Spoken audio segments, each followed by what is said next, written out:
Hello guys, ഇന്ന് നമ്മൾ കോഴിക്കോട് നമുക്കൊരു എൻഗേജ്മെൻറ്റ് ഉണ്ടായിരുന്നേ. അപ്പോൾ നമ്മൾ എൻഗേജ്മെൻറ്റ് പോയി നേരെ ആ എൻഗേജ്മെൻറ്റ് വീട്ടിൽ നിന്ന് ഒരു ജ്യൂസൊക്കെ കുടിച്ച് ഇത് പിന്നെ നമ്മളെ ഫ്രണ്ട്സ് കേട്ടോ ഓരോക്കാണ് ആ വെള്ളം കൊടുക്കണത്. പിന്നെ അവിടെ ആൾക്കാർ കൂടിക്കണ നിശ്ചയത്തിന് ആ ഡേറ്റ് എടുക്കുകയാണ്. അങ്ങനെ സെക്കൻഡ് എൻട്രി വന്നു ഗായ്സ്. അങ്ങനെ സെക്കൻഡ് സ്റ്റേജിലേക്ക് കയറി. അത് കഴിഞ്ഞ് ഇപ്പുറത്തെ സൈഡിൽ നിന്ന് പെണ്ണിൻ്റെ അച്ഛൻ പെണ്ണിനെയും കൂടി കയറ്റി കൊടുത്തിട്ട് അങ്ങനെ അവരെ ഫാമിലീസ് എല്ലാവരും കൂടിയിട്ട് സ്റ്റേജിലൊക്കെ കയറി.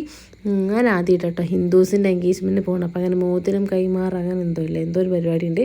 എന്നിട്ട് മോതിരമൊക്കെ ഇട്ടെടുക്കുക കേട്ടോ. എനിക്കറിയില്ല, നിശ്ചയം തന്നെ മോതിരമൊക്കെ കൈമാറി. അങ്ങനെ അവിടെ ഒരു കേക്ക് മുറിച്ചിട്ടുണ്ടായിരുന്നു. അങ്ങനെ ആ ഒരു കേക്കും തിന്ന് ഞാൻ ആ ഈ ബ്ലാക്ക് ഫോറസ്റ്റ് കേക്ക് പിന്നെ ഈ ഫ്രൂട്ട് സലാഡും കഴിച്ചിട്ടോ.